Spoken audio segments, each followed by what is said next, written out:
صلى الله على محمد. الحمد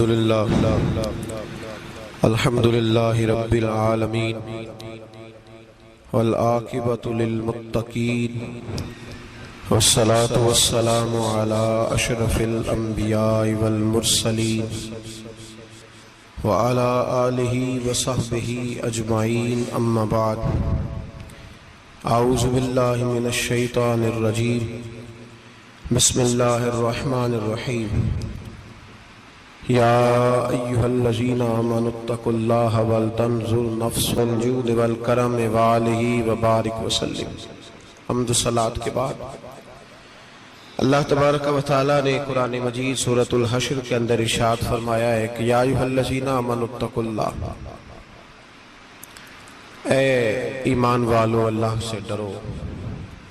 وَلْتَنْظُرْ نَفْسٌ مَا قَدَّمَتْ لِغَدٍ، ہر آدمی یہ سوچ لے کہ اس نے اپنے آگے کیا بھیجا ہوا ہے، جو اس نے آخرت کے لیے جمع کرایا ہے وہ کیا ہے، یہ غور کر لے. وہ واتقوا اللہ، اور پھر ڈر جاؤ اللہ سے. ان اللہ خبیر بما تعملون، فرمایا تم جتنے مرضی پردے ڈالتے پھرو، تمہارے رب کو تمہارے تمام کاموں کی خبر ہے. اسے پتہ ہے تم کیا کرتے، وہ جانتا ہے. عزیز دوستو، بزرگوں اور بھائیوں، قرآن مجید نے دو چیزوں پر بڑا زور دیا ہے. ایک اللہ کو ماننا، اور اللہ کو ماننے کا مطلب ہے نبی پاک کو بھی ماننا. اللہ کو ماننے کا مطلب ہے کتابوں کو بھی ماننا، قرآن پاک کو بھی ماننا. لیکن دو باتیں آپ کو زیادہ ملیں گی، ایک ایمان، اور اس کے بعد سب سے زیادہ زور ہے ایمان بالآخرت پر. آخرت کو مانو. وَمِنَ النَّاسِ مَن يَقُولُ آمَنَّا بِاللَّهِ وَبِالْيَوْمِ الْآخِرِ وَمَا هُمْ بِمُؤْمِنِينَ.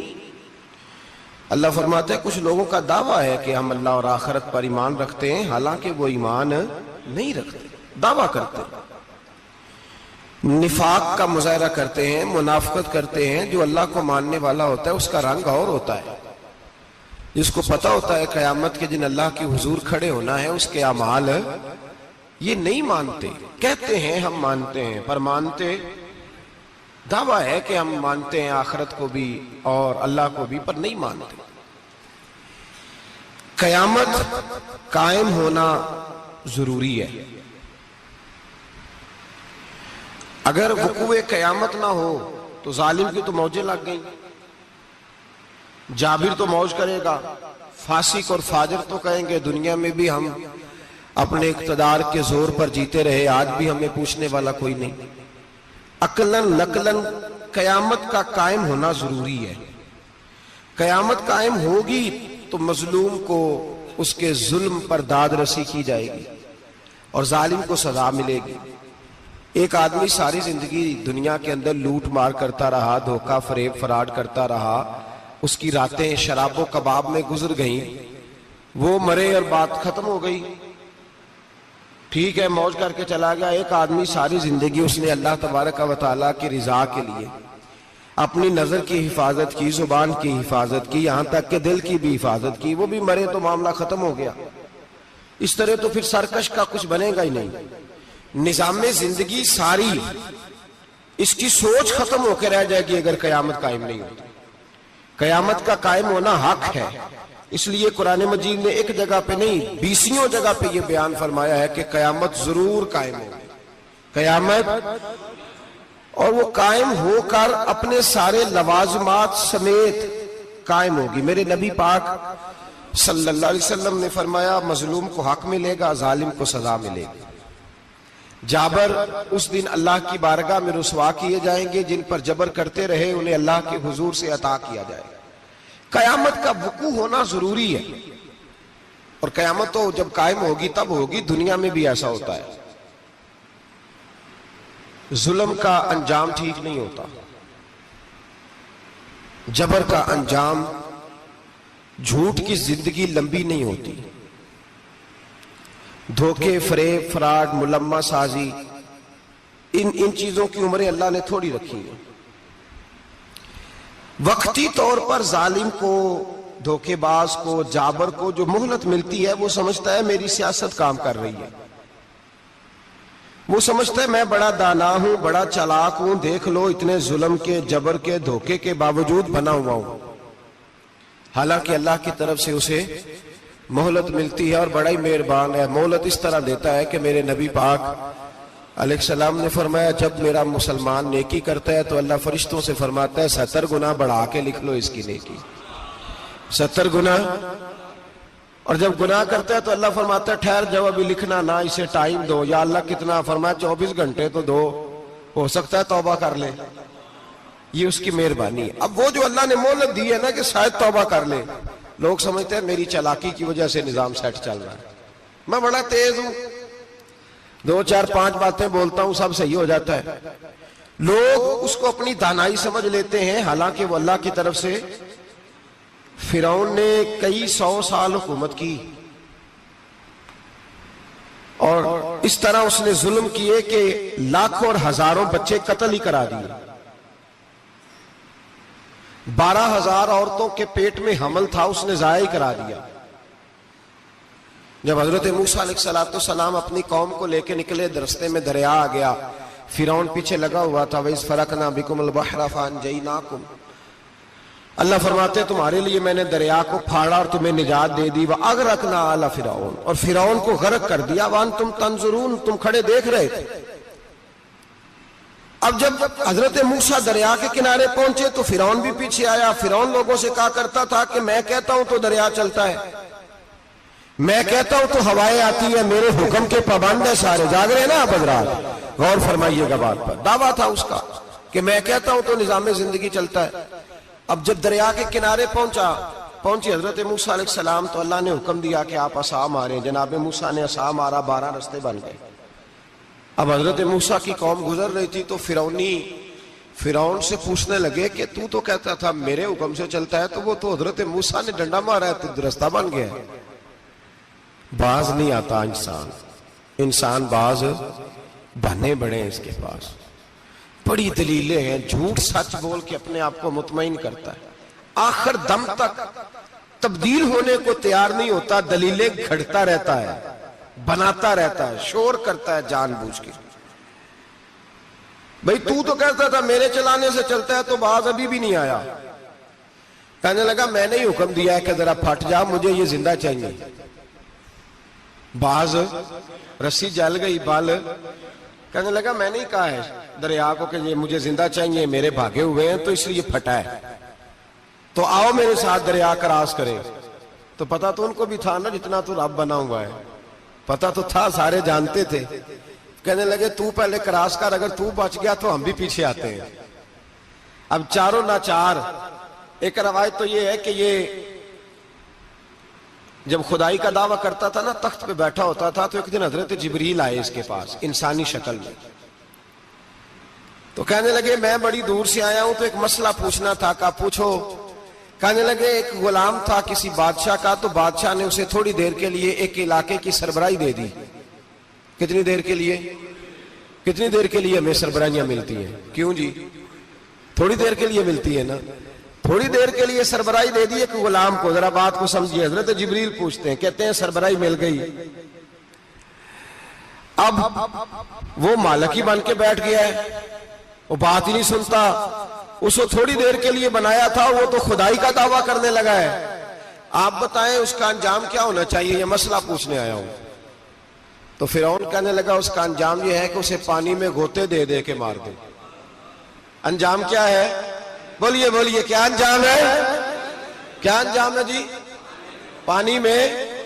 اللہ اکبر. اپنی سزا تجویز کر رہا ہے.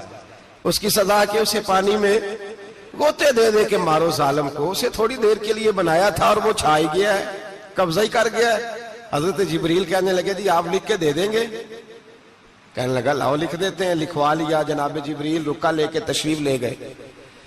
اب جب فرعون دریا میں آیا نا تو اللہ نے حکم دیا مل جا. جب دریا ملا چیخنے لگا تو حضرت جبریل آئے، کہنے لگے تیرا ہی فتویٰ ہے، یہ تیری سزا ہی ہے نا. ہم بھی بڑی سزائیں تجویز کرتے ہیں. یہ جھوٹا ہے جی، اس کا تو فلانا علاج ہونا چاہیے، تو اگر تو جھوٹ بولے تو یہ فلانا بڑا جاور ہے جی، اس کے ساتھ اس طرح ہونا چاہیے، تو اگر تو یہ کام کرے تو جو سزا تو لوگوں کے لیے تجویز کر رہا ہے تو اپنے بارے میں بھی سوچ۔ اب جب غوطے آئے نا، آخری وقت دیکھا وہ فرعون جو کہتا تھا میری مرضی سے دریا چلتا ہے، علامہ ساوی نے تفسیر ساوی میں لکھا ہے تڑپ کے رونے لگا۔ جب یہ مزاج ہے، ایک دفعہ اوپر آتا ہے آدمی جب دریا میں جاتا ہے، اوپر آیا تو چیخنے او میرے حواریو خدا کا واسطہ مجھے بچاؤ۔ کہنے لگے تو کہتا تھا میری مرضی سے چلتا ہے، بے بسی ہے، تڑپتا ہے، روتا ہے، وارث شاہ مان کری نہ وارثاں دا، رب بے وارثہ کر کے مار دائی، تڑپ رہا ہے، چلا رہا ہے، کوئی مدد کو نہیں پہنچتا۔ اب جب آخری غوطہ آیا تو کہنے لگا آمنا میں رب موسیٰ و ہارون، میں موسیٰ کے رب کو بھی مان گیا، ہارون کے رب کو بھی۔ اللہ نے فرمایا نہیں، اب تیرا ماننا قابل قبول ہے، اس وقت ماننا تھا جب تجھے مہلت دی تھی، جب تو جوان تھا۔ بڑھاپا آتا ہے، بیماری آتی ہے، جوان آدمی بیماری کا شکار ہوتا ہے تو کہتا ہے یا اللہ ایک دفعہ صحیح کر دے، میں ساری پڑھا کروں گا، ایک دفعہ ٹھیک کر دے، میں مسجد میں رہوں گا، میں اگلے سال اعتکاف بھی کروں گا، میں ساری تراویحیں پڑھوں گا۔ تو اس وقت پڑھنی تھی جب تجھے مہلت دی تھی، اس وقت پڑھنا تھا جب اللہ نے تجھے آسانی دی، زندگی دی۔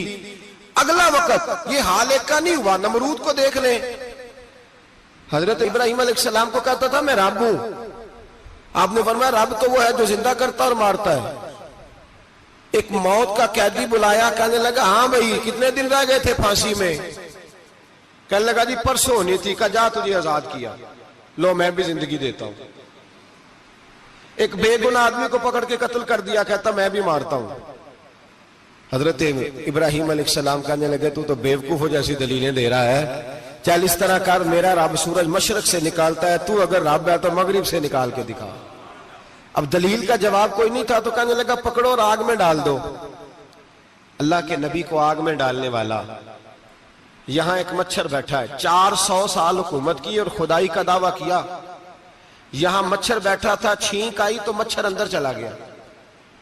پہلے دربار کا ادب یہ تھا کہ جو آئے سجدہ کرے، اب اس کے سر پہ کوئی چیز مارتا تھا تو اسے سکون ہوتا تھا، مچھر تھوڑی دیر کے لیے اس کا دماغ چھوڑتا تھا۔ او بھائی یہ اس دھرتی پہ اللہ نے لوگوں کو نظارے دکھائے اور ہمیں سمجھانے کے لیے دکھائے، ہمیں تفکر کی، غور کی دعوت دی کہ دیکھ لینا، اپنے عمل کو پرکھنا۔ تمہارے عمل حضرت موسیٰ کے فرما برداروں جیسے ہیں، جناب ابراہیم کے فرما برداروں جیسے ہیں، یا بن کے بیٹھ گئے ہو؟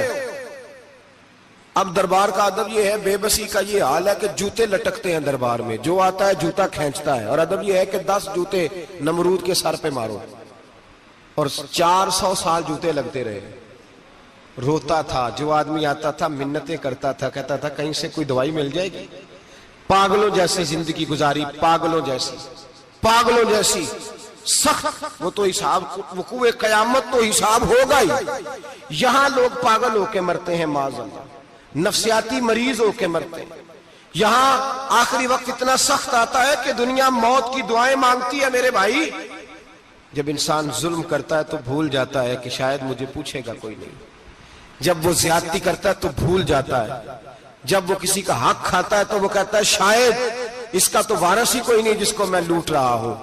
لیکن جب اللہ کی پکڑ آتی ہے، حجاج بن یوسف ظالم تھا، اس نے اچھے کام بھی کیے تھے۔ قرآن پاک پر زیر زبر آراب حجاج بن یوسف نے لگوایا۔ محمد بن قاسم کو ہندوستان سندھ کے علاقے فتح کرنے بھی حجاج بن یوسف نے بھیجا تھا۔ ساری خوبیاں اپنی جگہ پر، ظالم بہت بڑا تھا۔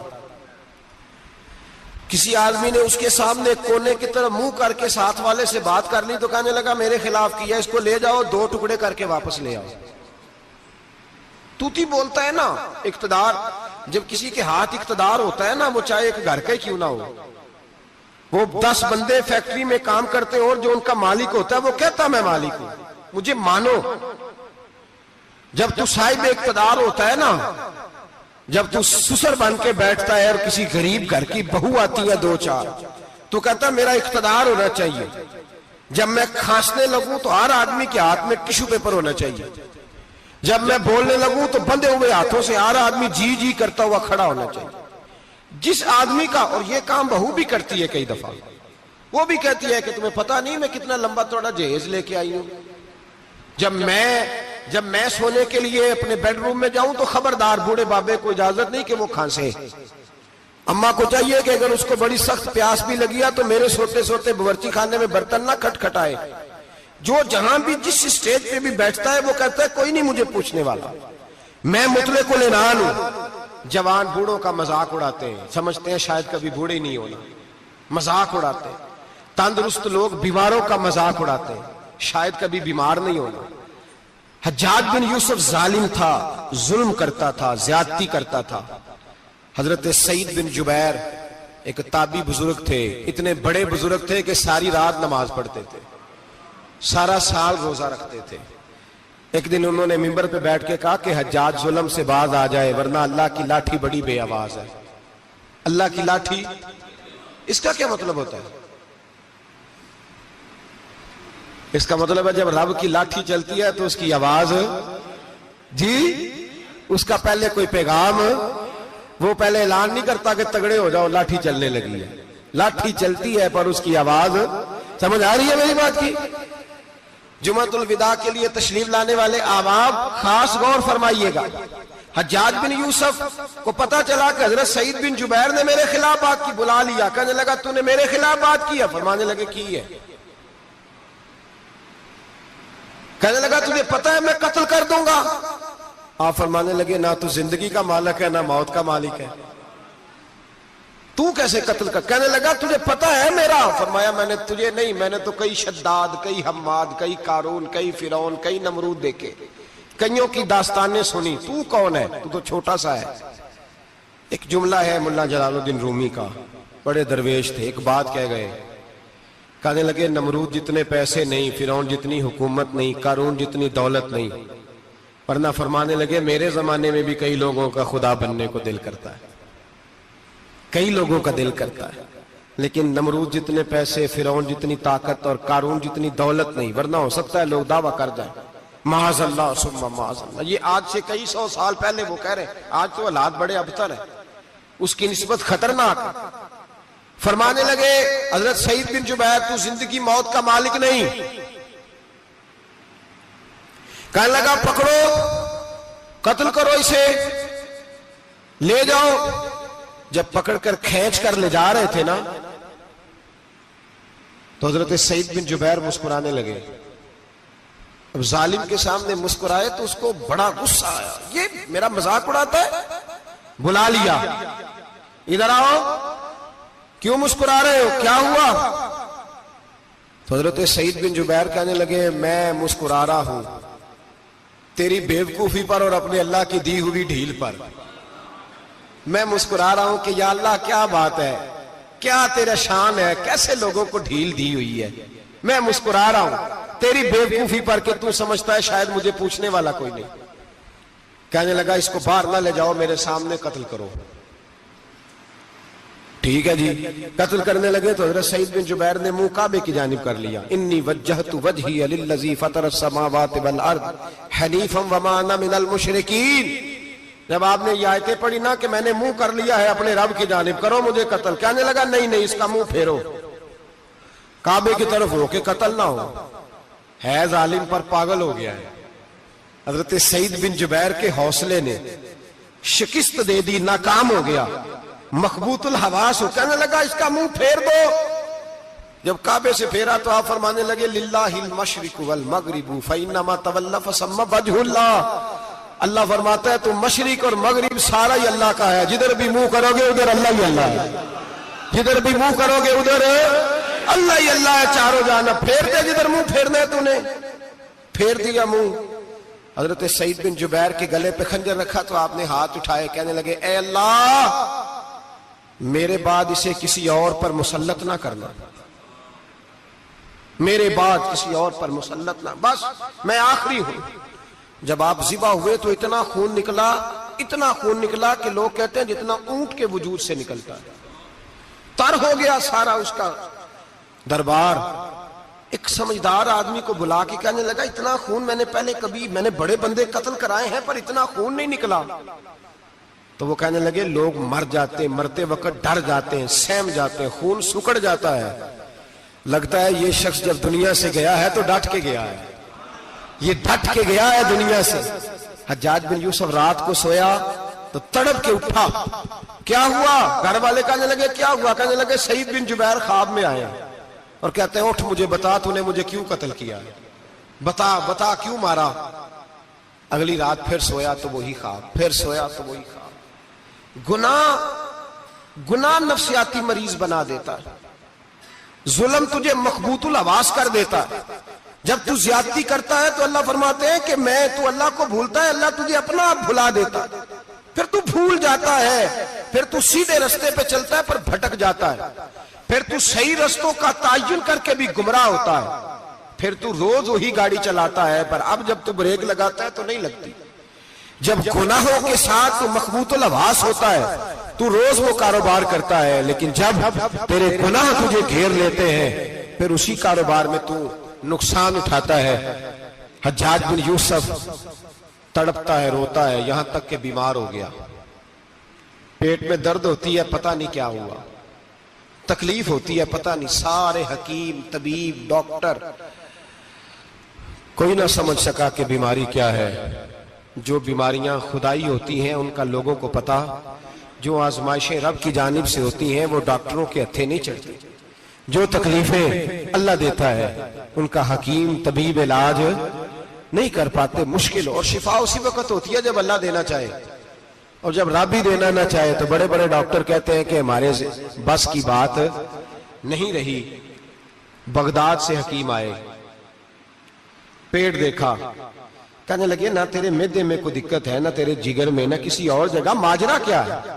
ایک آخری علاج ہے، آخری، وہ کیا؟ گوشت کا چھوٹا سا ٹکڑا دھاگے کے ساتھ باندھ کے منہ میں ڈالا اور پھر ایک باریک سا تنکا لے کے اس کو اندر ڈالنے لگے گلے میں۔ وہ گوشت کا ٹکڑا جب حلق کے اندر اتر گیا، اس حکیم نے واپس کھینچا تو کیسے ایسی بدبو آئی جیسی کبھی سونگی نہ تھی۔ جانور کیڑے مکوڑے لگے ہوئے باہر نکلے، اور جب دیکھا تو جتنے محل میں لوگ بیٹھے تھے چلاتے ہوئے نکل گئے کہ یہ کیا مصیبتیں ہیں۔ حکیم بھی اٹھ کے دوڑنے لگا، کہا تجھے کیا ہوا؟ کہنے لگے حجاج تیری بیماری زمینی نہیں، تیری مصیبت زمینی نہیں۔ کہا میری مرض تک تم کیوں نہیں پہنچ پا رہے؟ تو کہنے لگے لگتا ہے تو بد دعا کا مریض ہے، لگتا ہے تو ظلم کا مریض ہے، تو جبر کا مریض ہے۔ تڑپتا رہا، سسکتا رہا۔ ایک وقت وہ بھی آیا کہ گھر والوں نے کمرے میں بند کر کے تالا لگا دیا، دیوار سے ٹکرے مارتا۔ او بھائی، جو گناہوں کے بیمار ہوتے ہیں انہیں شفا نہیں ہوتی، جو ظلم جبر بربریت کے بیمار ہوتے ہیں انہیں سکون قلبی میسر نہیں آتا۔ دوائیاں ان بیماریوں کی بنی ہوئی ہیں جو بیماریاں زمینی ہیں، جو بیماریاں خوراک کی بد پرہیزی سے ہوتی ہیں، جو گناہوں کی بد پرہیزی سے ہوتی ہیں، ان کی بیماریاں، ان کی شفا توبہ ہے، ان کی شفا رجوع اللہ ہے، ان کی توبہ اللہ سے معافی مانگنے سے شفا ہوتی ہے۔ حجاج جب مرنے لگا تو بلایا، یہ رنگ بھی ذرا ملاحظہ کیجئے گا، دو چار قریبیوں کو بلایا، پتہ ہوتا ہے نا اپنے کرتوتوں کا آدمی کو، پتہ سارا ہے سردار نوکیتیاں جب پتہ ہوتا ہے سارا، بلا کے کہنے لگا جب میں مر جاؤں تو مجھے رات کو دفن کرنا۔ کیوں بھائی عورت ہے؟ کہنے لگا نہیں رات کو دفنانا۔ ٹھیک ہے رات کو دفنا دیں گے۔ پھر کہنے لگا جب صبح ہو جائے تو صبح ہونے سے پہلے پہلے میری قبر زمین کے برابر کر دینا، نشان مٹا دینا۔ کہا وجہ؟ تو کلمہ پڑھتا ہے، حضور کا حکم ہے کہ قبر کم از کم ایک بالش، ایک گیٹ اونچی ہونی چاہیے زمین سے کم از کم، تو تیری قبر مٹا دے، وجہ؟ پتہ ہوتا ہے اپنے ظلموں کا۔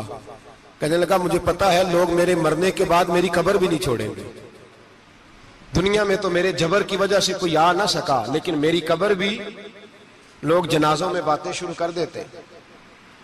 جنازوں میں نے ایسی بھی داستانیں سنی ہیں کہ کوئی مرا تو لوگ جوتوں کا ہار قبر پہ ڈال آئے۔ نہیں بھائی، تو جب زندہ تھا تو تیرے جبر ظلم کی وجہ سے نہیں کو بول سکا۔ ایک تو ہے قیامت میں حساب ہوگا، یہاں دنیا میں حساب ہونے لگتا ہے۔ اتنی لمبی زبانیں لوگوں کی لٹک کر مرتے وقت باہر نکل آتی ہیں۔ دعا کریں، جمعہ ہے، اللہ تعالیٰ ایمان کی موت عطا فرمائے۔ دعا فرمائے رب تعالیٰ اللہ تبارک و تعالی توبہ کر کے جانے کی توفیق عطا فرمائے، جاگے جاگے اور سنے اور دعا کرے، اے اللہ تو ہمیں ظلم سے ویسے ہی محفوظ فرما، اگر ہم زیادتی کرنے لگے تو اے اللہ ہمیں اس سے منع فرما، ہمیں اس سے تو یہ توفیق دے کہ ہم باز آ جائیں اس گناہ سے۔ میرے بھائی، ایک تو دنیا میں سزا ہے، پھر قیامت کی سزا ہے، اور وہ زیادہ سخت ہے، وہ زیادہ سخت ہے۔ ہم لوگوں نے نا ہیلے بہانے بڑے بنائے ہوئے ہیں۔ بینک کے ساتھ کاروبار کرنے والا کہتا ہے نہیں نہیں مجبوراً لیا ہے، مجبوراً مر رہا تھا تو آخری لبوں پہ تھا تو جائز ہے، جائز ہے۔ اس وقت جب تجھے کھانے کو لقمہ نہ لگے تو حرام کھانا بھی جائز ہے، کیا دقت تھی؟ کیوں اللہ رسول کے مقابلے میں کھڑا ہوا تو؟ کیوں سود کا دھندا کیا؟ کیا تکلیف تھی؟ کہاں تو الجھ گیا تھا؟ ہم جان بوجھ کے اپنے لیے جہنم کٹھی کرتے ہیں، پھر کہتے ہیں سکون نہیں زندگی میں۔ کہاں سکون آئے گا؟ کیسے آئے گا؟ ہم نے خود آگ لگائی ہے چمن میں اپنے۔ جو قیامت کی سزا ہے، میرے نبی پاک علیہ السلام نے فرمایا رب تمہیں سامنے کھڑا کرے گا، اور کس طرح کھڑا کرے گا؟ فرمایا لوگوں کے وجود سے کپڑے اتر جائیں گے، زمین اس طرح دہکے گی جس طرح تانبا زمین پہ رکھا جائے اور آگ جلائی جائے۔ تانبا دیکھا آپ لوگوں نے؟ یہ بھی گرمی گزری ہے نا، تو فرش پر جب سورج پڑتا تھا تو ننگے پاؤں چلا نہیں جاتا تھا، صحیح کہہ رہا ہوں؟ ننگے پاؤں، بچے کا پیر زمین پہ لگتا ہے تو چیخ اٹھتے ہیں، کہتے ہیں اوہ جل گیا پیر، حالانکہ یہ فرش دنیا کے۔ اور اگر تانبے کے اندر خاصیت ہے کہ اگر کوئی دھات جلدی اور زیادہ گرم ہوتی ہے تو وہ تانبا ہے۔ میرے نبی نے مثال دی تو اس کی دی جو سخت تھا، فرمایا تانبے کی طرح زمین تپائی جائے گی، اور پھر ننگے پاؤں رب تمہیں کھڑا کرے گا۔ آج سورج کی پشت تمہاری جانب ہے، قیامت میں منہ تمہاری جانب ہوگا۔ نیزہ آپ نے دیکھا ہوگا، نیزہ ہوتا تھا، فرمایا یہ جو تم نیزے دیکھتے ہو صرف 1.25 نیزے کے برابر سورج قریب آ جائے گا، اور پھر اللہ تمہیں سامنے کھڑا کر کے تم سے سوال جواب کرے گا۔ اور حضور نے کہہ دیا ہے تو اب کسی نعت خواں کے کہنے سے بات بدل سکتی، کسی پیر کے کہنے سے جملہ بدل سکتا، کسی خطیب کے کہنے سے فکر نہ کرنا وہ سامنے جنت پڑی ہے، اب بات بدل سکتی؟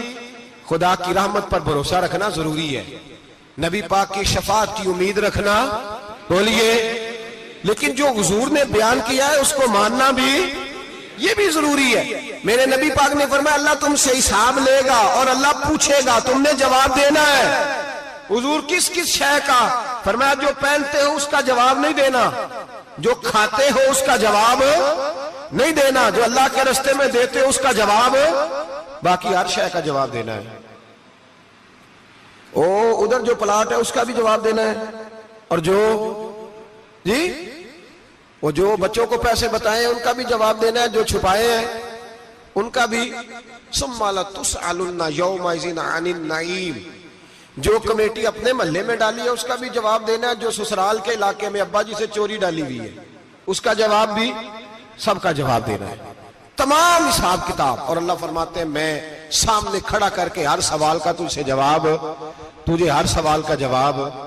اچھا یہ جو بڑے لوگ تھے وہ حساب سے ڈرتے تھے، ہم چھوٹے لوگ ہیں ہم حساب سے ہم نہیں ڈرتے، ہم کہتے ہیں دیکھی جائے گی۔ بڑے لوگ جو تھے وہ حساب سے، حضرت ابوبکر صدیق دعا کرایا کرتے تھے، دعا کرو اللہ مجھ سے حساب نہ پوچھے۔ حضرت عمر فاروق رضی اللہ تعالیٰ عنہ اپنے بیٹے سے کہتے تھے بیٹا اپنے باپ کے لیے رحمت کی دعا کرنا، میں درگزر والا ہوں، میں حساب والا کوئی نہیں۔ بڑے لوگ ڈرتے تھے، بڑے لوگ۔ حضرت عثمان غنی قبر پہ کھڑے ہوتے تھے تو داڑھی آنسوؤں سے بھیگ جاتی۔ غلام کہتے ہیں حضور 3 دفعہ نبی پاک نے آپ کو جنت کی بشارت دی ہے، 3 دفعہ بشارت دی ہے، تو آپ کیوں اتنا روتے ہیں؟ عثمان غنی فرماتے جس رسول نے مجھے جنتی کہا ہے اسی محبوب نے مجھے فرمایا تھا عثمان قبر آخرت کی منزلوں میں سے پہلی منزل ہے۔ اور آپ فرماتے میرے تو کمرے میں دیا گل ہو جائے تو مجھے ڈر لگتا ہے، اس میں تو مکمل اندھیرا ہے۔ آپ فرماتے کھڑکیاں بند ہو تو دم گھٹنے لگتا ہے، اس کو تو دروازہ ہی کوئی نہیں، روشن دان تک نہیں۔ بھائی جو بڑے تھے وہ ڈر رہے تھے۔ مولا علی شیر خدا نماز کا وضو کر کے کانپتے تھے، کانپتے۔ علی آپ مرحب کے سامنے نہیں کانپے، خیبر کا دروازہ اکھاڑتے نہیں کانپے، بدر، احد، خندق، حنین اور خیبر میں نہیں کانپے تو یہاں آپ فرمانے لگے مالک کے سامنے جاتے ہوئے ڈر آتا ہے. بڑے لوگ کانپتے تھے، بڑے لوگ. آج کون سا جمعہ ہے؟ سارے بولیے. حالانکہ یہ اگلے سال دوبارہ آئے گا، ہمارا نہیں پتا کہ ہم ودا ہو جائیں کہ کیا بنے. یہ کون سا جمعہ ہے؟ آیا جمعۃ الوداع، آئے ہم پڑھ گئے. آج ایک فکر لے کر کے جانا، ایک سوچ.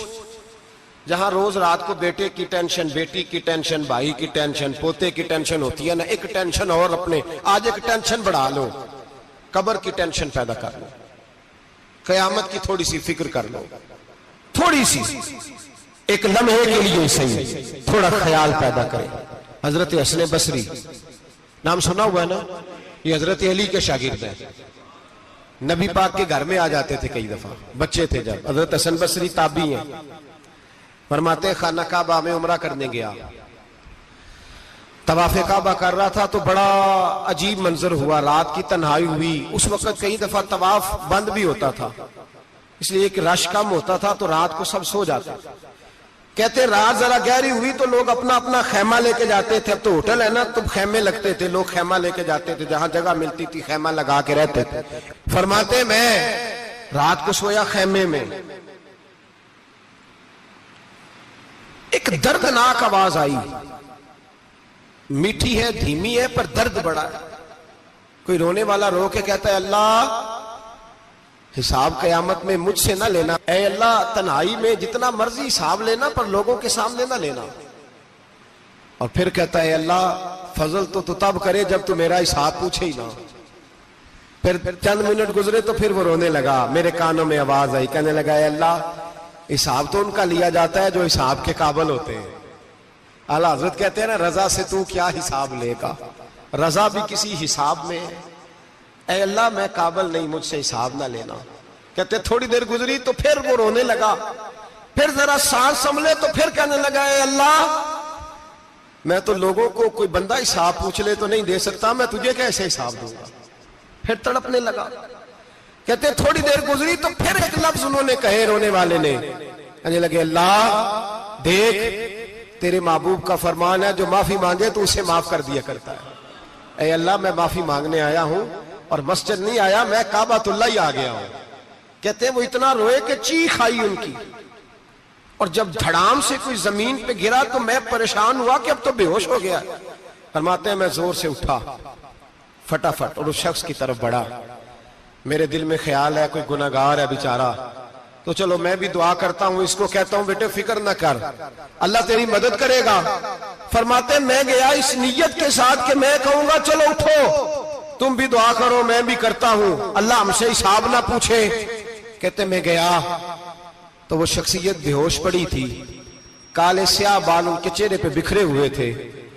کہتے لوگو جب میں نے زلفیں ہٹائیں چہرے سے تو میرا وجود کانپنے لگا آسمان ٹوٹ پڑے گا، زمین پھٹ جائے گی، ستارے بکھر جائیں گے، آج بہ جائیں گے سمندر. فرماتے میری چیخیں نکل گئی. یہ کوئی گناہگار تو نہیں، یہ تو حضرت فاطمہ کے پوتے امام زین العابدین ہے. یہ تو امام حسین کا وہ بیٹا ہے جو کربلا میں تنہا بچے تھے. فرماتے میں امام کا چہرہ دیکھا تو بھاگ کے آیا اور میں نے اپنی داڑھی ان کے پیروں کے ساتھ مس کی اور میں نے کہا حضور اٹھئے. امام اٹھے تو میں نے کہا شہزادے تیرے تو اشارے سے اللہ کئی گناہگاروں کو بخشے گا، تیری تو دعا سے اللہ بخشے گا، یہ کیا کر رہے ہو؟ تو امام زین العابدین کہنے لگے حسن بصری ادھر آ یار، ادھر آؤ بزرگو، میرے دادا کے پاس رہنے والے ہو. میں نے نا آج ہی سنا ہے کہ اس کا عذاب بڑا سخت ہے، آؤ میرے لیے دعا کرو، اللہ پاک مجھ سے حساب نہ پوچھے. کہا حضور نہ کریں. اب فرمانے لگے تجھے نہیں پتا کچھ چیزیں ایسی ہیں کہ رب نے اگر حساب پوچھا تو میں واقعی جواب نہیں دے پاؤں گا، چل کر میرے لیے دعا. کہتے میں نے ہاتھ باندھے حضور میں نہیں کرتا. اٹھا کہہ. فرماتے میں نے ہاتھ اٹھائے، میں نے کہا اے اللہ تیرے رسول کا شہزادہ ہے، یہ تیرے رسول کا شہزادہ ہے، یہ کہہ رہا ہے تو فضل کر. او بھائی جو بڑے تھے وہ تو تڑپتے تھے، سسکتے تھے. ابو علی ہیتی کہتے خانہ کعبہ میں پتھر پہ سر رگڑ رگڑ کے کوئی بوڑھا کہہ رہا تھا اے اللہ اول تو حساب نہ لینا، اور اگر لینا تو مجھے اندھا کر کے اٹھانا، میں تیرے نیک بندوں کے سامنے شرمندہ نہیں۔ اقبال رو پڑے۔ اقبال، کچھ لوگوں نے لکھا ہے یہ آخری ربائی ہے ڈاکٹر اقبال کی، آخری، اس کے بعد شاید اس نے کلام نے کچھ سیرت نگاروں کا خیال ہے۔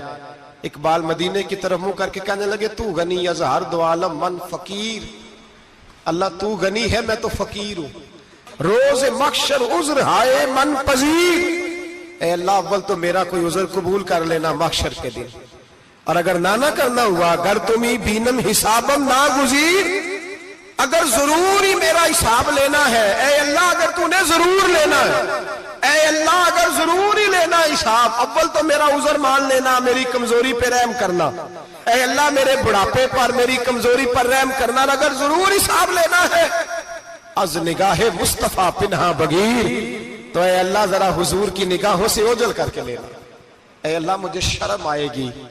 میرے مصطفیٰ کریم فرمائیں گے میں تو تجھے ہر بات سمجھا کے آیا، ایک جگہ تیری رہنمائی کر کے آیا، تو کیسے عمل کما، ذرا اوجھل کر کے از نگاہ مصطفیٰ پنہا بغیر، ذرا حضور کی آنکھوں سے اوجھل کر کے سائیڈ پہ کر کے لینا، میں برداشت نہیں کر پاؤں گا۔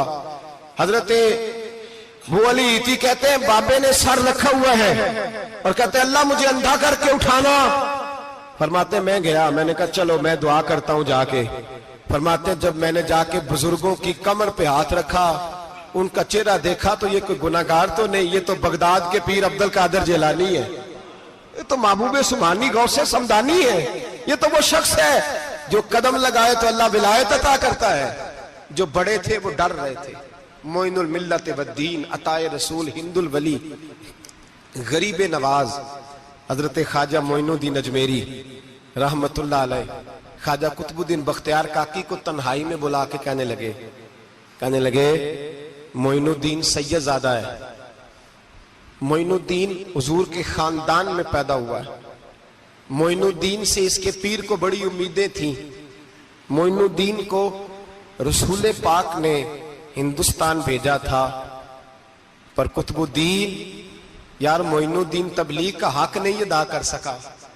حضرت خواجہ قطب الدین کہنے لگے حضور 90 لاکھ تو مسلمان کر دیے، اور کیا حق تھا؟ فرمایا نہیں، جب تو تہجد کی نماز پڑھے نا بیٹا اپنے لیے دعا مانگنا تو خدا سے کہنا مولا میرے پیر کی کوتاہیاں معاف کر، وہ جس اعزاز کا تھا وہ کام نہیں کر سکتا، جو بڑے تھے ان کی تو باتیں بڑی تھی، یہ جو ہم چھوٹے آئے ہیں نا نئے، ٹکٹیں دیتے پھرتے ہیں، ٹکٹیں، بے نمازی جاہل ان پڑھ پیر ٹکٹیں بانٹتا ہے لوگوں کو، تو بھی بخشا ہے تو بھی بخشا ہے، وہ 90 لاکھ لوگوں کو رائے حق پر لگا کے بھی کہتے تھے نہیں حق تو یہ ہے کہ حق ادا نہ ہوا، حق تو یہ ہے کہ حق، کوئی شے پلے نہیں، ڈٹا ہوا کھڑا ہے مسلمان، ڈٹا ہوا، یہ حساب سنے۔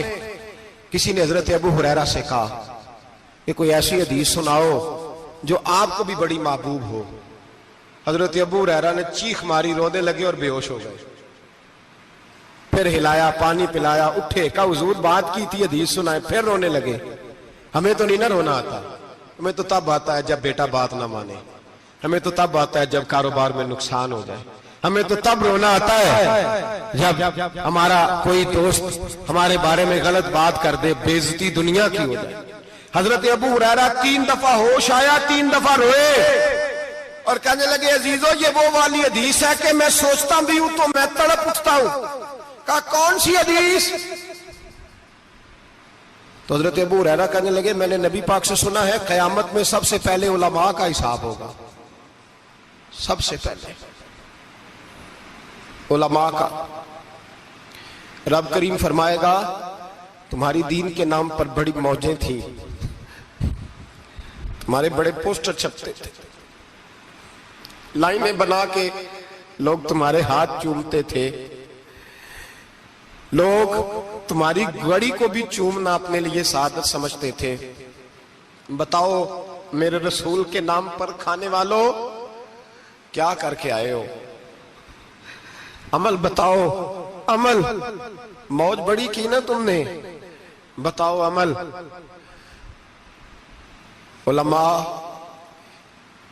عالم عرض کرے گا اے اللہ میں جگہ جگہ تیرے رسول کے دین کی بات کرتا تھا، میں قرآن کے درس دیتا تھا، میں راتیں بیدار رہ کے تیاریاں کرتا تھا، میں جو بن سکا کیا۔ رب فرمائے گا نہیں، تو نے تو اس لیے کیا تھا کہ لوگ تجھے پیر صاحب کہیں، مولانا صاحب کہیں، تیرے نعرے لگائیں، تو لگے نہیں پھر تیرے نعرے؟ پھر لوگوں نے لمبے لمبے القابات پکارے نہیں تیرے؟ حضور سید عالم علیہ السلام فرماتے ہیں پہلا حساب اس کا لے گا جو عالم کہلاتا تھا۔ رب پوچھے گا تجھے طاقت دی، ہمت دی، بولنے کی صلاحیت دی، اپنے فضل سے دی، بتا کیا کما کے آیا ہے۔ حضرت ابو ہریرہ روتے ہیں، کہتے ہیں میں بھی تو حدیثیں سناتا ہوں، میں بھی تو عالم ہوں، میرے پیچھے بھی تو لوگ بھاگتے ہیں، لوگوں بتاؤ اگر اللہ نے ابو ہریرہ سے پوچھا تو کیا جواب دے گا؟ اللہ فرمائے گا علماء کے لیے بخاری مسلم ہے، انہیں اٹھاؤ اور جہنم میں ڈال دو۔ امام غزالی فرماتے ہیں اگر کسی عالم کو سزا ملی تو سخت سخت عالم کو ملے گی۔ دعا فرمائے اللہ میرے جیسے لوگوں کو ہدایت کا رستہ عطا فرمائے، اور جو کہتے ہیں سمجھتے ہیں اللہ اس پر عمل کی توفیق عطا فرمائے۔ فرمایا حضرت ابو ہریرہ نے دوسرے نمبر پر سخی اللہ کی بارگاہ میں کھڑا کیا جائے، مالدار۔ رب فرمائے گا بول، کچھ ایسے بھی تھے جن کے پاس شام کی روٹی نہیں تھی، تجھے میں نے تیری تجوری بھر کے تجھے دولت عطا کی، تجھے وراثت میں نے مربے دیے، جائیدادیں دی، بتا۔ وہ کچھ وہ تھے سویرے مزدوری کرنے جاتے تھے، کما کے لاتے تھے، ہزاروں روپیہ تیری بینک میں پڑا تھا، بتا کیا کیا تو نے؟ اے اللہ میں نے مسجد میں دیے، مدرسے میں دیے، 30 دن افطاریاں پکاتا رہا۔ اللہ فرمائے گا تو جھوٹ بولتا ہے، تو سارا کچھ اس لیے کرتا تھا کہ لوگ تجھے سخی کہے۔ ہاں ہاں تیرا اعلان ہوا مسجد میں، لوگوں نے کہا وہ دیکھو کتنے پیسے دے رہا ہے، اس کا وہ دیکھو نام لکھا ہوا ہے ہسپتال کے ایک کونے میں کہ یہ والا بلاک فلاں سیٹھ صاحب نے بنایا، یہ دیکھو لکھا ہوا ہے کہ یہ کمرہ مدرسے کا اس نے بنایا، تو لکھ دیا گیا، نعرے لگ گئے، اب جا دوڑ جا۔ اللہ جہنم میں پھینک دے گا۔ فرمایا پھر شہید کھڑا کیا جائے گا، ہاں بھئی تجھے طاقت دی، ہمت دی، بتا کہاں خرچ کی، کہاں؟